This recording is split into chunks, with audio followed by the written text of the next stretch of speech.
Well, I'm very concerned, of course, number one, that we're having to lay off 20 firefighters. Hector Buddy de la Rosa is a former Weslaco mayor and city commissioner. He served the city over 15 years, but he says just because he's out of office doesn't mean he's not keeping an eye on the city. De la Rosa says when Weslaco City manager Leo Olivares announced the layoffs of 20 to 25 city employees, he was alarmed. Anytime we have a problem with our firefighters or with our police department, the ambulance services, and we have to cut services and lay off those individuals, yes, I think it's time for the former mayor to speak up. It was on Friday that city manager Leo Olivares told Action 4 News the layoffs were necessary. He said the layoffs would free up funds to pay incentives owed to business developers. De la Rosa says that money should not be coming out of the city's budget. Rather, it should come from the Economic Development Council.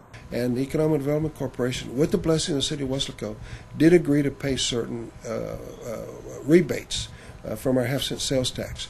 However, that all comes from the EDC revenues and not the city of Weslaco. So it doesn't touch the city of Weslaco's revenue in one iota. Also on Friday, Olivares told Action 4 News layoffs would create funding to get the city's water plant up to par. De la Rosa says that problem could have been taken care of back in 2007. He says that's when the city passed up a water plant revamp, even though a bond for it was already secured. So yes, the money was there, and because of politics, it was not spent on the water. It was converted over to the sewer plant.